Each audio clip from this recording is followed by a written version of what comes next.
Welcome. I'm Warren Odess-Gillette, and this is A Baha'i Perspective.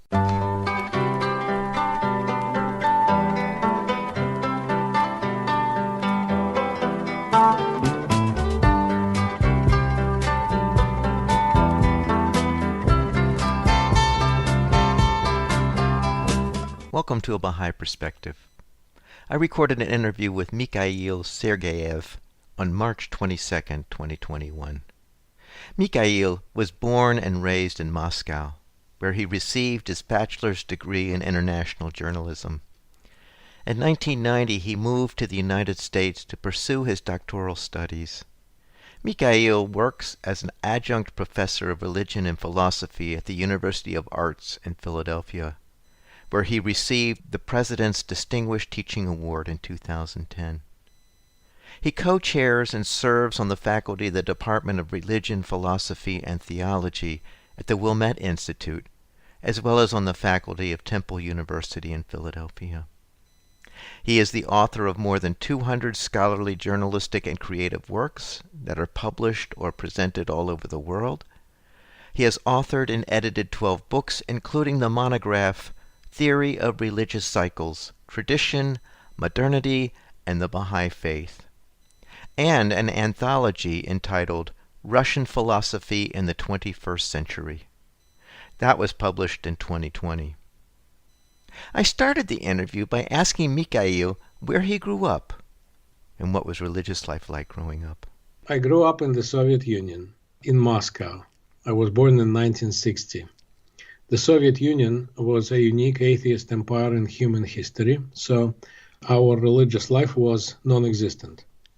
The churches were persecuted, people baptized their children secretly, because if you baptize your child and let your co-workers know about that, you will have problems with your career and maybe with your work, especially if your work is related to ideology. And everything in the Soviet Union was somehow related to ideology.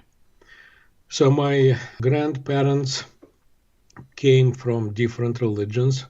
My mother is a Jew and her parents were Jewish, but they did not practice their Jewish religion.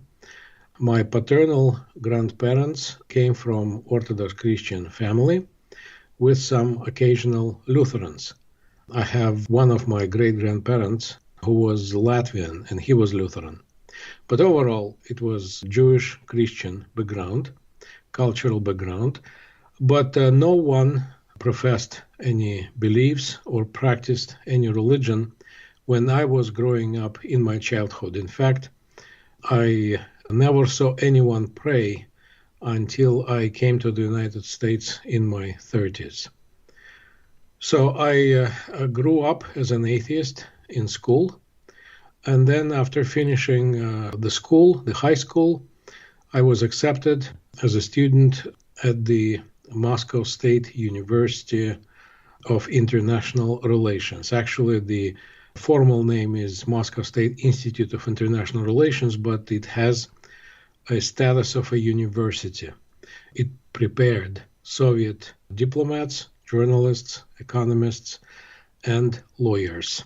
So I was accepted into the faculty of international journalism. Now, what I have to say about my generation of people is that I believe we belong to this unique generation of Soviet people who were the last Soviet people. There were 3 generations of Soviet people: my grandparents, my parents, and myself. And our generation turned out to be the last one. But the uniqueness of our generation was not that we became the last Soviet generation, but we, I think, were the only generation of people in whole human history who were cut off from any religious tradition whatsoever. I know that every nation in the history of humanity has some kind of religion and religious beliefs. So maybe you lose your faith, but your children come back to your faith, or maybe they come to another faith. You still have some connection with some kind of religion. But our generation, the third generation of the Soviet people, grew up in a spiritual vacuum. Well, a religious vacuum, because you can be spiritual without being religious. But religious vacuum it was, and it was a very strange situation. I did not quite understand this situation until I was in my mid-20s. So, Mikhail, the reason you're saying that your generation, which was the last Soviet generation, was raised in a religious vacuum, is that because in the case of your parents, they at least had their parents with some level of religious background raising up the second generation versus none of that occurring in your generation? Is that what you mean? Even more than that, even my grandparents did not have any religion.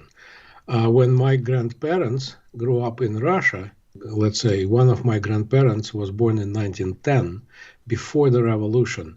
His parents, yes, were religious. They were Orthodox Christian.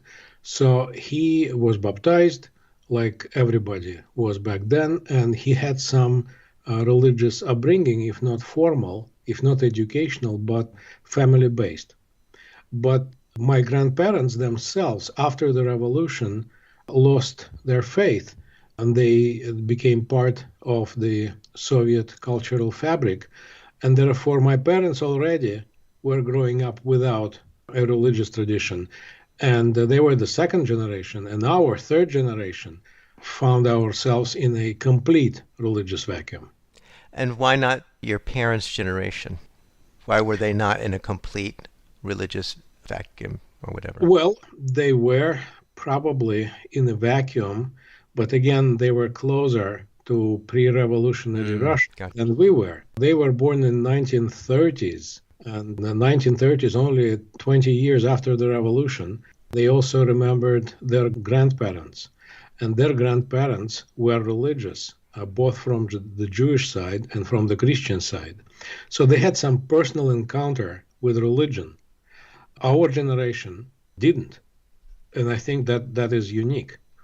What were the circumstances, Mikhail, that brought you to the United States? When I was about 23, 24 years old, I already realized that the communist ideology was deeply wrong. So I rejected it in my 20s. But my problem was that communist ideology was not simply an ideology in the Soviet Union. It was like a religion. It was a religion substitute. In other words, communist ideology cemented everything in our spiritual upbringing. It had the moral code of a young communist. It had its position with regard to religion. It had its position with regard to politics, etc., etc. When someone rejects such an all-encompassing worldview, this person would feel emptiness that probably could be compared with an emptiness you may feel when you lose your religion. So when I was 24 years old, on the wake of perestroika, which started in 1985, I found myself in a spiritual crisis because life did not make sense.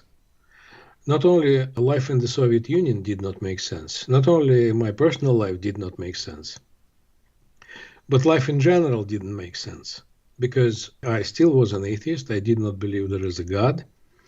And since I did not believe in communism any longer, I could not figure out why and how should I keep living. So this spiritual crisis that started around 1984 lasted for about 30 years. It is because of this crisis that eventually I found myself in the United States. So that is a general answer. Now let me be more concrete. I was always interested in various spiritual and religious teachings simply because I lacked religious education. We studied world religions in the university. There was a course that was called Scientific Atheism. when I was coming to the United States, I even brought with me this book. I think in 200 years, that would be a rarity. So scientific atheism, that was my horizon in terms of religious education. Since I felt that I'm lacking everything in this area, I was always interested and was trying to read books that were self-published. In Russia, it was called samizdat, self-publishing. These were underground, dissident books, usually about the history of Christianity or the history of Judaism, and also books about Eastern religions, Hinduism, Buddhism. So I was interested in all that, including occultism. Plus, I studied languages, simply because I like studying languages. So all of that helped me when I had my conversations at Temple University with people who were responsible for recruiting new students. So I had some informal knowledge, in spite of the fact that I lacked formal educational training in religion. So that is the second part of the answer. But the most important part of the answer is what really happened with me that led to my coming to the United States. When I was 26 years old, and I remember this very vividly, one evening, right before I would go to bed, I suddenly had a vision of my future life. You know, believe it or not, this happened to me once, only once. And I remember this very vividly because I was an atheist back then, but I was open to various supernatural events. There was nothing supernatural here.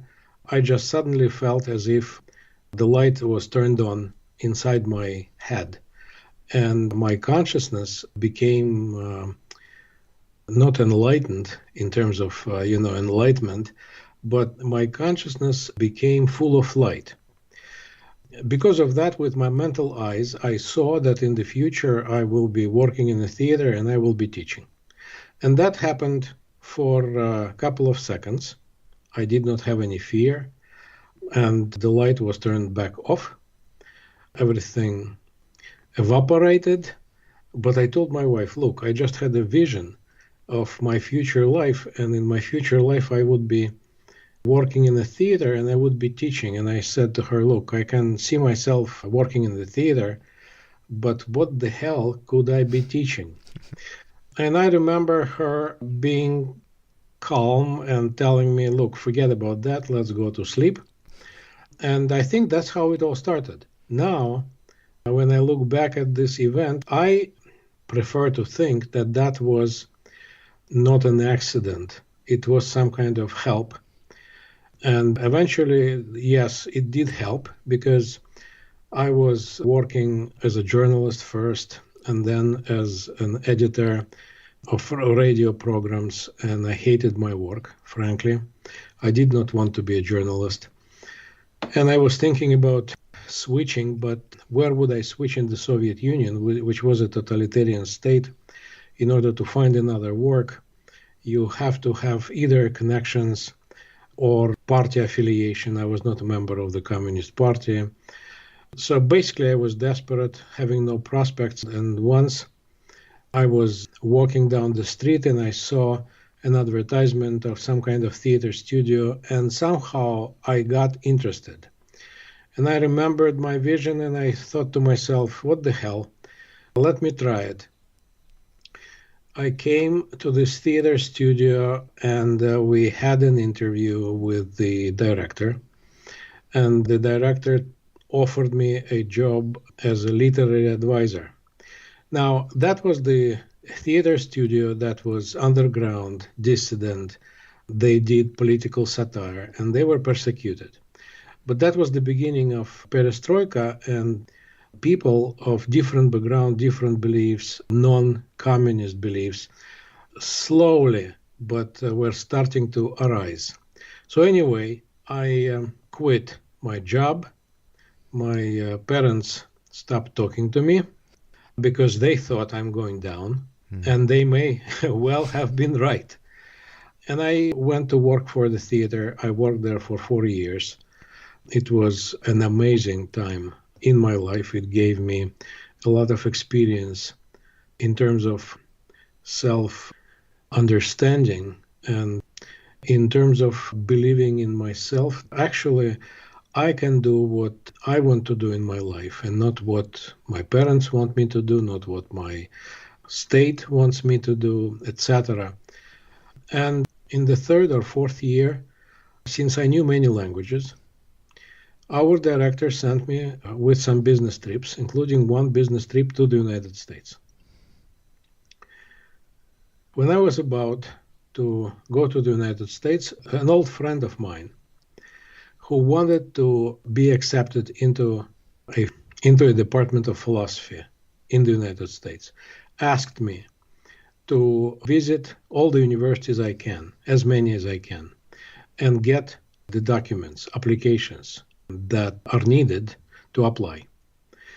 So with this goal in mind, I was in Philadelphia, I was in San Francisco, I was in Washington, New York, and in Philadelphia I went to Temple University. In Temple University, I saw the Department of Religion, and I never thought that there exist such departments. I knew about the departments of philosophy, I knew about the departments of theology, but I had no idea what people study in the departments of religion. So I decided to give it a shot for my friend. I came and saw a guy who turned out to be the chair of the Department of Religion, John Raines. I explained to him what is my mission. We talked for about 2 hours. And he was so impressed with my knowledge and my languages, etc., that he actually invited me to apply myself. So I did apply, but I had no idea how American universities are working. I had no idea that you need financial aid. Obviously, I didn't have money to go to the United States and study in the American university. But I did apply. I was accepted, to my great surprise. And then I decided, well, I have to go then. So I arranged for the visas. You have to understand that to obtain a visa in the Soviet Union is like a heroic action because there are no student visas in the Soviet Union. So I cannot leave the Soviet Union as a student. I can leave only if I have a personal invitation as a guest. So I arranged for a personal invitation. I got my visa to leave the Soviet Union as a guest. Then I went to the American embassy and told them that I was accepted and gave them the documents. So I obtained the American visa as a student. Later, in the Russian embassy, I was told that this was illegal because I had to have the same visa. I cannot leave the country as a guest and enter another country as a student. But amazingly, no one stopped us at the border. We got our visas. I arranged the passports, and I bought 3 tickets for me, my wife, and my son. Obviously, these were a round trip. You cannot buy one-way ticket in the Soviet Union. You always have to come back. So I had to buy 3 round-trip tickets from Moscow to New York. I had to take all my savings. I had to sell something from my apartment in order to afford those 3 tickets. And I went with another business trip. I remember it very vividly. August 1990. I come to Temple. I meet John Raines. He probably already forgot about me, but I'm telling him proudly that I was accepted, and I prepared myself for everything. I show him my passports, show him the tickets. I explain how difficult it was to arrange all that. And I see in his eyes something that I cannot explain, but I instantly realized that I'm in big trouble and my fate is being decided right at the moment. He probably looked at me and realized that I have no idea what it means to study in the American university, that I need financial aid, which he didn't have. So he's telling me that he doesn't have financial aid, but he realizes that he is ruining me, both psychologically and financially, and I saw in his eyes that he could not do it. So he called the special department or service that dealt with international students, and he asked them how much money the department should provide in order for me to cross the border. And they told him $7,000 for a year. So he gave it a thought. He gave me that money from the it was like winning $1 million in the lottery. Where did the money come from? From the department. So later he told me that he gave me some money from the department because he did not have any other resources. And I was the first Russian to be their student. So anyway, with this pink form, it was called the pink form, I came back to Russia, ready to roll, so to say.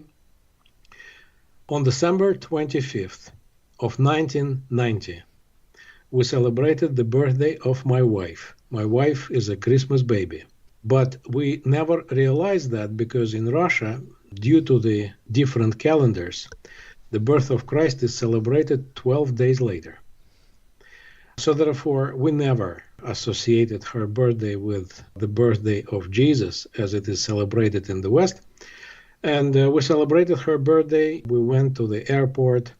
We went through the Soviet security, custom and security system.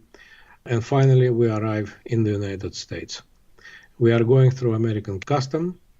A big guy, I don't remember his face, but I remember he was an African-American big guy. He looks at me and asks me for the pink form. And I cannot find it. I say, look, I'm sorry, but maybe when I was in the American embassy, they took it away from me. And he's telling me, I'm sorry, but I cannot let you cross the border without the pink form. At this moment, I think I'm having a stroke. I cannot move my arms, literally. So he opens my wife's passport. And that is December 26th of 1990. He opens my wife's passport. He looks at her date of birth and he exclaims, "Oh, Christmas baby, welcome to America." And he gives us every permission, and we are moving to the United States. Now, this is a true story. I think this is the work of divine providence. I cannot explain it any other way. So, Mikhail, why don't you tell us your spiritual journey that took you to the United States to you becoming a Baha'i? So, as I said, I grew up as an atheist, but I was never satisfied with atheism, especially after I rejected the communist doctrine. Some doubts about atheism came to me when I was a child, but nothing in school or in the university would feed me some alternative information. So I was lacking education, I was lacking tradition, I was lacking everything when it comes to religion. So I got interested in religions, but I was and I am a very rational man. And religion is something that is not rational. Now, my mind was open to something that is non-rational and supernatural, existential, emotional, etc. But in order to choose a religion, for me, I had to study the subject. Because, as I said, I did not have any tradition. Yes, Judaism was close to me because of my mother. You know, when I met one of my teachers in the United States, the rabbi, he told me when he came to know that I'm a Jew by my mother, he told me that I'm a halachic Jew. And therefore, I am Jewish no matter whether I want this or not. Later, he added, especially if you don't. In a typically Jewish humor. So I studied Hebrew in a private group because many of my friends immigrated to Israel. And I investigated Judaism. But although part of me is Jewish, and I associate myself with the Jews, with those people, still for me, it was not liberating. It was a national religion. And my upbringing was international. The Soviet communist doctrine was international from the beginning. And I never was interested in nationalistic movements, either spiritual or secular. I felt that nationalism of any kind is limiting people rather than expanding their horizon. So, of course, then I got interested in Christianity. But Orthodox Christianity, or Christian Orthodoxy, is very dogmatic and ritualistic form of Christianity. There is nothing new in terms of the ritual. There is nothing new in terms of the dogmas. And when I came to the church, I felt as if the church was simply a religious face of communism. And I didn't like that. I would like to love that, but I couldn't because I did not experience, again, any sense of liberation or freedom or some kind of new meaning. And on the rational side, I always felt that the Soviet Union was not an accident in Russian history, that the Soviet Union has some religious significance. And the significance it had for me was that it broke completely all of the old traditions. So before the Soviet Union, people could have come back to their traditions. And that's what Russian religious philosophers did after the revolution when they immigrated. They came from Marxism to idealism, and then from idealism to Russian Orthodoxy. Our generation, I think, was in principle in different situation, because between us and our old traditions, there was an abyss, and I had no way to overcome it. So that's why I realized that neither Orthodox Judaism nor Orthodox Christianity could be my religions. In the United States, when I came here, I tried various religious groups. I inquired about, let's say, Jews for Christ, some kind of mixture of Judaism and Christianity. I was interested in Eastern religions. I was baptized into a Protestant Christian denomination, Disciples of Christ. This is an American-based Christian denomination. When I was 48 years old, that was the closest I came to Christianity formally. But here is the thing. Slowly, I realized what I cannot accept in all old religions. Ethnically, I was not an integral person. I was part Russian, part Jewish. And part of me felt at home in Russian Orthodoxy. Part of me felt at home in Judaism. But in either of those places, I did not feel completely home. And I was trying to reach some kind of spiritual identity in which I would embrace all of my identities: Jewish, Christian, Soviet, American. And I think that is why I finally became a member of the Baha'i community. I came to know about Baha'i Faith early when I came to the United States in early 1990s, 1993, I think. Again, I'm a systematic, rational person. I ordered the books. I've read everything that was published in English by Baha'u'llah and Abdul Baha. Baha'u'llah is one of the twin prophets of the Baha'i Faith, the founder of the Baha'i Faith. And not all of his writings are translated into English, but the essential writings have been translated. So I've read that. Abdul Baha is his eldest son, who became the successor of Baha'u'llah as the leader of the movement after Baha'u'llah's passing. So I've read Baha'u'llah's writings, and this religion appealed to me tremendously, because this religion was designed, it seemed to me, for people of different ethnic, national, and religious backgrounds. People who have Russian blood, Jewish blood, who want to feel at home in different religions, and who are true internationalists. So all these features appealed to me tremendously. Plus, one other feature of this religion appealed to me personally because this is one of the very few, I think there is only one more religion that does that. Baha'i Faith accepts most religions as legitimate, and most prophets, founders of those religions, as real prophets, true prophets, including Zoroaster, the founder of Zoroastrianism, and Buddha, the founder of Buddhism, and Krishna is one of the founding figures of Hinduism, and of course Abraham, Moses, and Jesus, and Muhammad. And when I became part of the Baha'i Faith, it seemed to me that I immediately became part of my Jewish ancestors and Christian ancestors, and also a new explanation of my Soviet and American experience came to me. It made sense about the religious dimension of the Soviet Union and the future vision for America.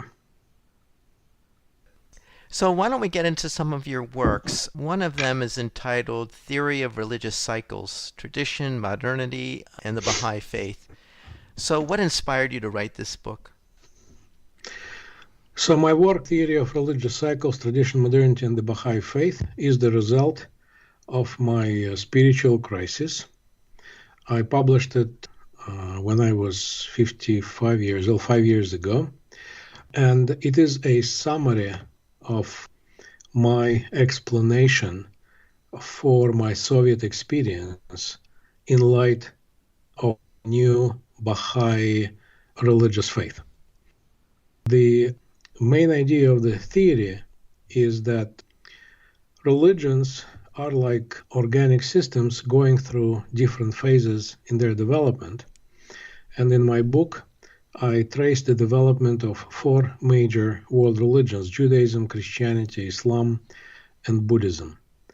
As a result, I come to the conclusion that all those phases are actually, if not the same, are very similar, and religion as an organism is developed through the stage of formation, the stage of orthodoxy, the stage of the classical stage, the stage of reform, and the stage of systemic crisis. So in the course of their evolution, religion, any of the existing religions at least, go through two types of crisis. One crisis is a structural crisis, the second one is a systemic crisis. The difference between structural and systemic crisis is that during the structural crisis, people start doubting sacred tradition. I have to say here that according to my theory, the backbone of a historical religion is in the interplay of its sacred scriptures and sacred tradition. So sacred scriptures form the foundation of religion, and then religion develops through various sacred traditions or interpretations of the scriptures. So when people start doubting those interpretations, religion goes through a structural crisis, and the structural crisis is resolved by the appearance of new branches, of new denominations within this religion. So, for example, if we take Christianity, the difference between Orthodoxy, Catholicism, and Protestantism is simply in the differences in their sacred traditions, while they stick to the same scriptural text. Now, in a systemic crisis, people start questioning the scriptures, the very foundation of any religious system. The age of the Enlightenment that started in Europe in the 17th and the 18th century, according to my theory, also started the systemic crisis of Christianity. For the first time in European and later Western history, theorists and intellectuals were able to construct an all-encompassing worldview from human rationality, not based on scriptures. We still live in the age of modernity, but systemic crisis of religion is always resolved only with the appearance of new religious traditions. That's what happened when Buddhism replaced Hinduism, when Christianity replaced Judaism. It does not mean that old religions cease to exist. On the contrary, old religions usually flourish as a result of new religions' appearance, and because new religions also refresh the old teachings, which have to adapt to the new ones. As a result, I came up with the explanation of the existence of the Soviet Union. For me, the Soviet Union was the ultimate sign of the systemic crisis of religious consciousness that started during the Enlightenment in the 17th and the 18th century in Christianity, and then expanded into other countries and other religions. And the Soviet Union was the ultimate sign of the crisis, of the systemic crisis of three religions: Buddhism, Christianity, and Islam. These are the three religions of Russian Empire that were suppressed. So for me, it is the very existence, the rise and fall of the Soviet Union that represents the rational argument for the future of the Baha'i Faith. Would you like to read an excerpt from Theory of Religious Cycles? In the end of my book, I present my thesis on modernity and the Baha'i Faith, because the heart of my book is comparing Baha'i Faith with modern times. And I consider modern times, from the perspective of religious studies, to be the systemic crisis of Christianity and then the total crisis of religious consciousness. So I may read the beginning of this part of the book. Again, this is my general understanding and general comparison between modernity and the Baha'i Faith. The Baha'i Faith is a modern religious movement that was initiated in 19th century Persia, and as such it should be compared not only to traditional religions but also to the ideology of modern societies. Modernity, and more specifically the Enlightenment, marks a watershed in the social evolution of Western civilization, whose influence, as it seems, will eventually extend to all of humanity. The Enlightenment thinkers formulated a rationalist worldview that aimed at social reforms on the grounds of human liberty, equality, and justice. Democratic elections, a multi-party political system, separation of the legislative, executive, and judiciary branches of power, along with the separation of church and state, constitute some of the major hallmarks of Enlightenment-type societies. Traditional religions produced a twofold reaction to the challenge of modernity. It consisted of the orthodox, or conservative, and the reformist, or liberal, responses to the ideology of the Enlightenment. The first rejects its social teachings in favor of fundamentalism and isolationism. The second embraces its egalitarian spirit while promoting ecumenical and interreligious dialogue. Unlike traditional faiths whose scriptural canons had been formed and sealed long before the advent of modern times, new religious movements have the advantage and even the obligation to respond to modernity in a different way. Every spiritual tradition has a unique point of attraction, and the attraction of modern spirituality must take into account the successes and failures of the project of the Enlightenment. Simple rejection would make those movements reactionary and equate them with a return to the Middle Ages. Simple acceptance would mean that their gods are no smarter than Thomas Jefferson and could offer nothing more worthwhile than he did. Both positions, quite satisfactory for traditional religions, will be self-defeating for new religious movements, and while leading to impressive short-term advances, would in the long run eliminate all chance of success and successful competition with the traditional established faith. To sum up, the validity and potentials of new religious movements depend on their relation to and evaluation of modernity, along with their ability to add some positive revelatory features to the accomplishments of human reason. That is why the comparison between the Baha'i Faith and modernity is crucial for the evaluation of this religion and its prospective successes on the world stage. So, how would you summarize what you read, Mikhail? So in my book, I compare Baha'i Faith with number one, traditional religions, and number two, modernity or modern times. And I treat modernity as the total crisis of religious consciousness. Now, the project of the Enlightenment, which started modernity, had its positive and negative features. Obviously, the positive features relate to the advancement of science and technology, for example. Modern-style democracy in comparison to tyranny, for example. But the project of the Enlightenment had its disadvantages.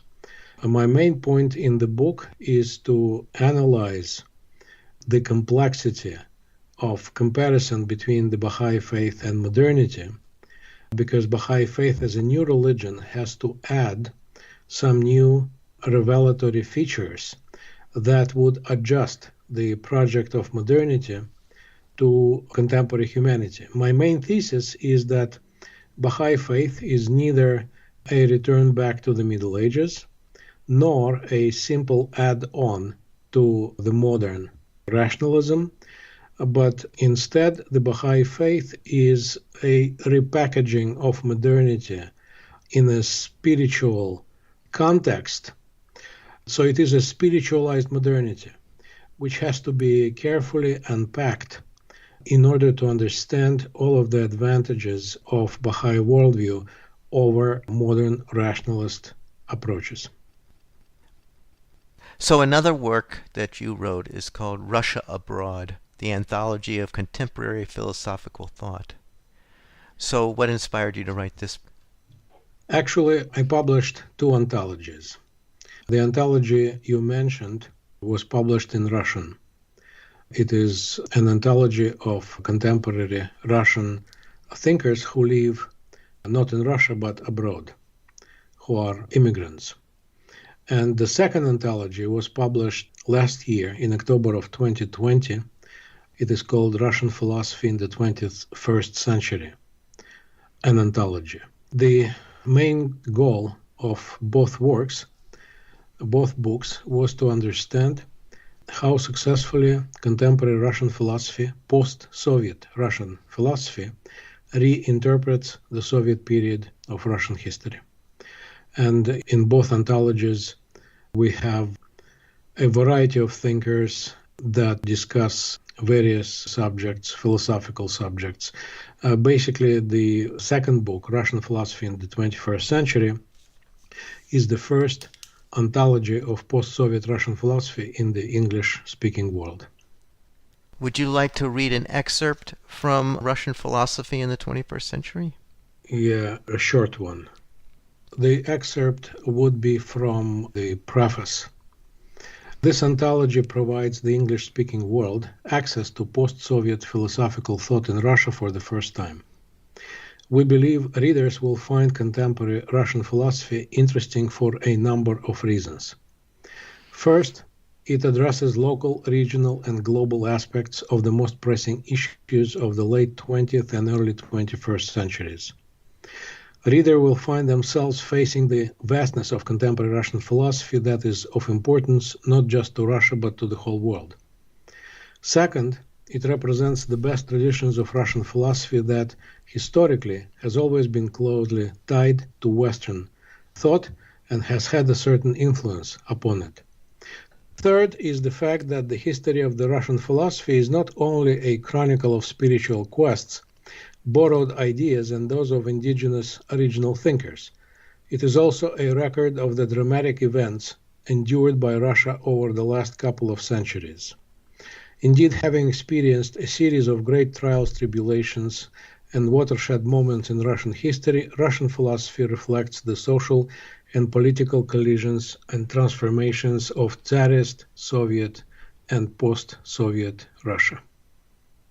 What inspired you to collect these writings?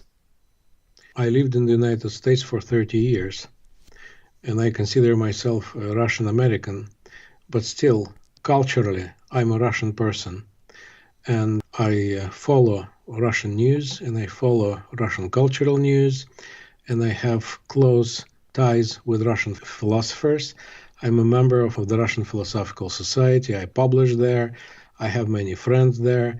and I wanted to introduce post-Soviet Russian thought to the Western audience. And I thought that no one else could do that, so I decided to do that, and I coordinated the whole project. It took us 5 years to complete it. Mikhail, you're on the faculty of the Wilmette Institute. Can you tell us what the Wilmette Institute is and what your role is as a faculty member? The Wilmette Institute is an educational institution, online educational institution, that works under the auspices of the National Spiritual Assembly of the Baha'is of the United States. It draws upon the principles of the Bahá'í Faith to inspire sustained social change for the common good. If you look at the site of the Institute, you will also read that its courses are designed to explore individual and collective transformation by empowering students to advance a more just and peaceful society. You know, the Institute offers a series of courses, but we obviously invite not only Baha'i students, but people of all faith or people with no faith at all. We teach students from all over the world. As a faculty member, I'm co-teaching 2 courses, the Baha'i Faith and Philosophy and Baha'i Theology. I co-teach these 2 courses with Yin Kluge. I also serve as co-chair of the Department of Religion, Philosophy, and Theology and participate in Wilmette Discourse webinars on various topics in religion and philosophy. The last webinar that was offered was called The Issue of Self-Identity in Transhumanism and Baha'i Writings. That was offered on October 25th of last year. So, Mikhail, in closing, what is your vision of the future in regards to the world and its religions? First, I have to say that as every normal person, I have no idea what will happen in the future. I had no vision about the future, no experiences about the future, so I can talk about the future only on the basis of my cultural upbringing, my knowledge, and more specifically, my theory of religious cycles. So that's what I will do. According to my theory of religious cycles, we are in the midst of global civilizational transformation. Now, this civilizational transformation is about the sunset of one religion, or many religions in this case, and the sunrise of another religion. I believe that Baha'i faith will proliferate and eventually become a global religion, but this does not mean that all other religions will cease to exist. In fact, according to the history of religions, we know that in the post-critical phases, old religions may flourish and even may win the competition with the newest religion. For example, Buddhism lost its competition with Hinduism and withdrew from India since the 12th century. So my vision of the future, religion-wise, is the coexistence of many religious systems, peaceful coexistence, hopefully, with Baha'i faith proliferating in the next centuries. However, the history of religions demonstrates that this transformation usually takes about 4 centuries. Since the crisis, the systemic crisis of Christianity, started in the 18th century and Baha'i faith was conceived in the 19th century, and if history will follow its own patterns, which I do not know whether it will, then I envision the Baha'i faith coming from obscurity and being taken seriously on a global scale. That should happen somewhere around the 23rd century. Now, also in the 20th century, we saw the formation of the last nations on earth in Africa. Again, we know from history that it takes about 4 to 5 centuries for a nation to mature. The example are European barbarians who conquered Rome in the 5th century and gave some kind of civilization, what we call the Middle Ages, since the 9th century. So therefore, I do not anticipate the formation of a stable global commonwealth, which is one of the goals of the Baha'i Faith, earlier than 24th or 25th century. I'm sorry about those projects because people may think that I am, pessimistic. Of course, we want happiness and peace and prosperity as soon as possible. But, those things take time, especially if we remember how many people live on Earth. So global Commonwealth political unity by the 24th or 25th century, that's what Baha'is call the lesser peace. However, everything develops faster nowadays, so maybe I'm simply underestimating human potentials. Now, a couple of words about the most great peace. For those who may not know the difference, Baha'is think of the lesser peace as an external political unification of humankind on a global scale. And the most great peace is a complex term that is regarded as an ideal of spiritualized humanity. Now, for me personally, it does not mean that all humans should or could or will become Baha'is.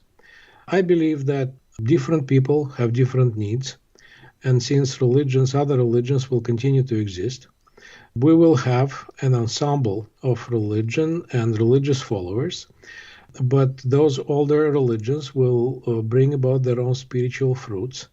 At least that was the biblical promise for Judaism. And this most great peace, when it will be achieved, again, I have no idea. But my last point in this regard would be that I personally do not believe in paradise on earth.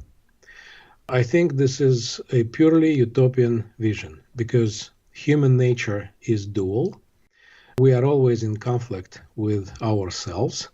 We have a lower animal nature and impulses. We have higher or spiritual impulses.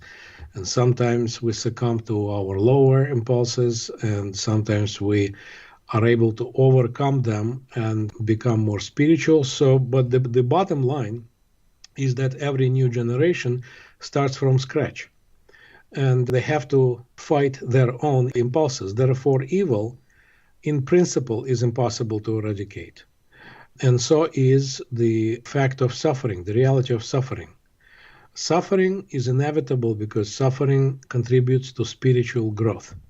Therefore, I believe that this utopian vision of paradise on earth is actually not healthy for humanity. Humanity should face obstacles, they should face evil, they should face suffering, they should spiritually grow. And therefore, the kingdom of God for me is not something that will happen in the future, but we live in the kingdom of God, in the world that we have, and that's what it is. God makes sure that humans survive. But what world they will survive in depends on humans themselves. So therefore, I'm pretty sure that we will survive, that we will have a global commonwealth, that people will be spiritualized, but to what extent, I have no idea. I have no idea what that world will look like. I, of course, hope that it will be better than ours. Mikhail, thank you so much for telling us your story and sharing your insights. Thank you. I hope you enjoyed that interview with Mikhail Sergeev, a Russian-American who is an adjunct professor of religion and philosophy at the University of the Arts in Philadelphia, where he received the President's Distinguished Teaching Award in 2010, and co-chair of the Department of Religion, Philosophy, and Theology at the Wilmette Institute, as well as on the faculty of Temple University in Philadelphia. You can find this interview and other interviews on the website abahaiperspective.com and on the YouTube channel A Baha'i Perspective, as well as on Spotify and iTunes. For information specifically on the Baha'i Faith, you can go to the website baha'i.org, or you can call the number 1-800-22-UNITE. I hope you join me next time on A Baha'i Perspective.